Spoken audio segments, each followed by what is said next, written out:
अगर परमेश्वर बलवा करने वाले लोगों को, राजाओं को खत्म कर देता था, परमेश्वर के दूत उन्हें खत्म कर देते थे, तो परमेश्वर शैतान को खत्म क्यों नहीं करता? कलूसियों अध्याय 1 उसकी 16 में लिखा है, क्योंकि उसी में सारी वस्तुओं की सृष्टि हुई, स्वर्ग की हो अथवा पृथ्वी की, देखी या अनदेखी, क्या सिंहासन, क्या प्रभुताएं, क्या प्रधानताएं, क्या अधिकार, सारी वस्तुएं उसी के द्वारा और उसी के लिए सृजी गई हैं। परमेश्वर ने आत्मिक दुनिया इंसान के बनाने से कहीं पहले बना दी थी। आदि में जब परमेश्वर ने स्वर्गों और पृथ्वी की सृष्टि की, तो उस समय स्वर्गदूत भी वहां मौजूद थे।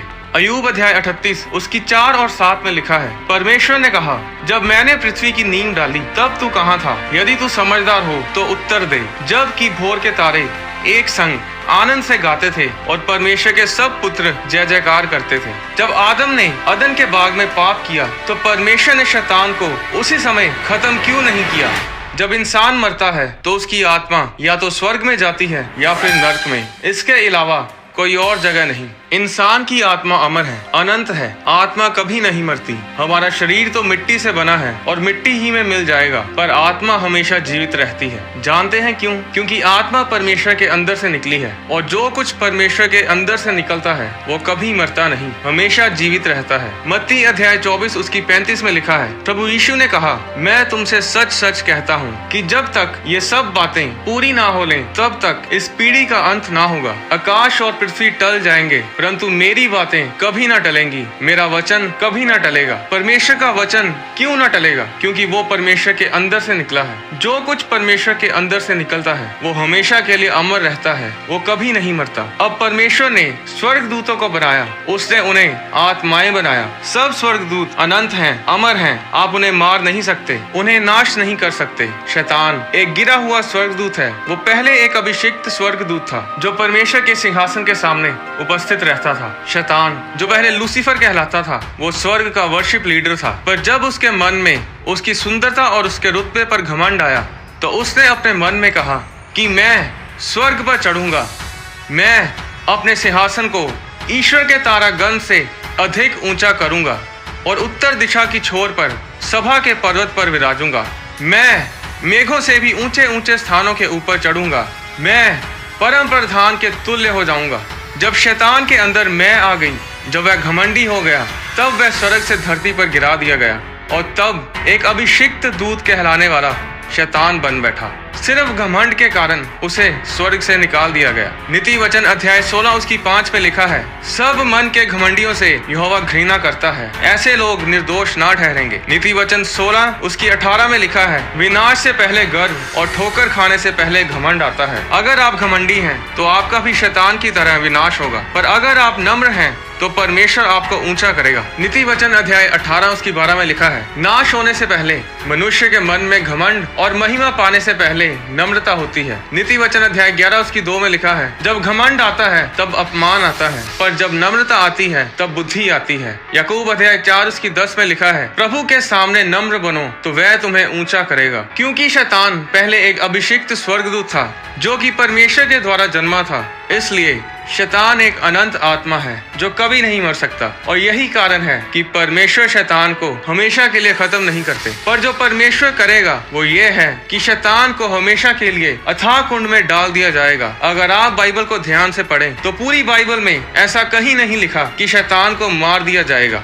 प्रेरितों के काम अध्याय 12 उसकी 21 में लिखा है, ठहराए हुए दिन हेरोदेस राज्य वस्त्र पहनकर सिंहासन पर बैठा और उनको व्याख्यान देने लगा। तब लोग पुकार उठे, ये तो मनुष्य का नहीं ईश्वर का शब्द है। उसी क्षण प्रभु के एक स्वर्गदूत ने तुरंत उसे मारा, क्योंकि उसने परमेश्वर को महिमा ना दी और वह कीड़े पड़कर मर गया। ऐसा क्यों हुआ? परमेश्वर ने एक इंसानी राजा को इसलिए मार दिया क्योंकि उसने परमेश्वर को महिमा नहीं दी। पर शैतान जिसने सारी दुनिया को भ्रष्ट किया, परमेश्वर उसे क्यों नहीं मारता? क्या परमेश्वर का जोर सिर्फ इंसानों पर ही चलता है? क्या परमेश्वर की शक्ति शैतान के आगे कमजोर पड़ जाती है? नहीं, कभी नहीं, क्योंकि हमारा परमेश्वर यहोवा सर्वशक्तिमान, परम प्रधान और महाबुद्धिमान है। ऐसी कोई तोप नहीं बनी, ऐसा कोई हथियार नहीं बना जो हमारे परमेश्वर के आगे टिक पाए। वो हमेशा से सर्वशक्तिमान था, सर्वशक्तिमान है और सर्वशक्तिमान रहेगा। ना स्वर्ग में, ना धरती पर और ना धरती के नीचे ऐसी कोई चीज नहीं जो परमेश्वर के आगे घुटना ना टेकेगी।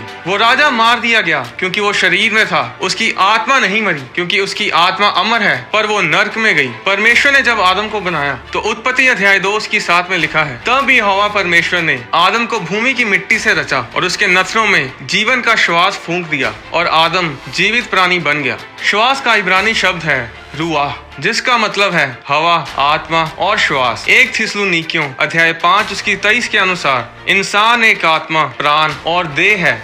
आप एक देह हैं, यानी शरीर जो मिट्टी से बना है। आत्मा वो है जो परमेश्वर की श्वास से निकली है, परमेश्वर के अंदर से निकली है। आपकी आत्मा परमेश्वर की सांस है और ये अनंत है, ये मर नहीं सकती, क्योंकि शरीर तो मिट्टी से बना है, वो तो मिट्टी में मिल जाएगा। पर आत्मा जो परमेश्वर से निकली है वो कभी नहीं मरती। वो या तो नर्क की आग में हमेशा के लिए सड़ती रहती है या फिर परमेश्वर की हजूरी में स्वर्ग में परमेश्वर के साथ, स्वर्गदूतों के साथ रहती है। यशायाह अध्याय 55:11 में लिखा है, उसी प्रकार से मेरा वचन भी होगा जो मेरे मुख से निकलता है, वह व्यर्थ ठहर कर मेरे पास ना लौटेगा, परंतु जो मेरी इच्छा है उसे वह पूरा करेगा और जिस काम के लिए मैंने उसे भेजा है उसे वह सफल करेगा। इब्रानियें अध्याय 4:12 में लिखा है, क्योंकि परमेश्वर का वचन जीवित और प्रबल है, हर एक 2-धारी तलवार से भी बहुत चोखा है और प्राण और आत्मा को और गांठ गांठ और गूदे गूदे को अलग करके आर पार छेदता है और मन की भावनाओं और विचारों को जांचता है। तो वचन परमेश्वर के अंदर से आता है और इसीलिए वो अमर रहता है, वह कभी नहीं मरता। इसलिए अगर वचन में लिखा है कि यीशु मसीह के कोड़े खाने से तुम चंगे हो चुके हो, तो इसका मतलब है कि तुम चंगे हो चुके हो। ये हो चुका है, इसे कोई नहीं बदल सकता। अगर परमेश्वर ने कहा कि धर्मी जन धन्य होगा और उसका भला ही होगा, उसके घर के भीतर की स्त्री फलवंत दाखलता सी होगी, उसकी मेज के चारों ओर उसके बालक जलपाई के पौधे से होंगे, वह अपने नाती पोतों को देखने पाएगा, वह लंबी आयु जी कर अपने पूरे बुढ़ापे में जाएगा, तो नर्क के किसी भी शैतान में इतनी हिम्मत नहीं कि इस वचन को खत्म कर सके। अगर परमेश्वर ने कह दिया कि ऐसा होगा तो मतलब ऐसा ही होगा। परमेश्वर के वचन में कोई अगर मगर नहीं होता। जिस शैतान को लोगों ने हौवा बना रखा है उसमें इतनी भी ताकत नहीं कि एक छोटी सी चींटी को भी मार गिराए। अगर आज वो लोगों को तंग कर पा रहा है तो इसलिए क्योंकि परमेश्वर ने उसे छूट दी है ये सब करने की। पर वही लोग शैतान के प्रभाव में आते हैं जो परमेश्वर की हजूरी से बाहर हैं। आज लोग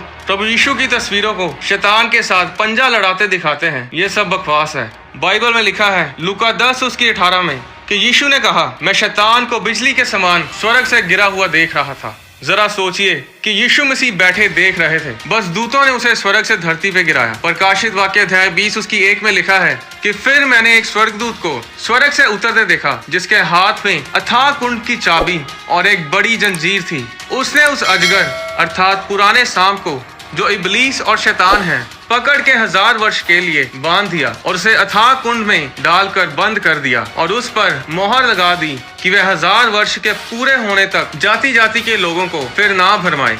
इस वचन में यह नहीं लिखा गया कि फिर माइकल जो सारे स्वर्गदूतों की सेना का प्रधान है शैतान से लड़ा और बहुत भारी जंग हुई और उसने फिर शैतान को बांधा और अथाह कुंड में डाल दिया।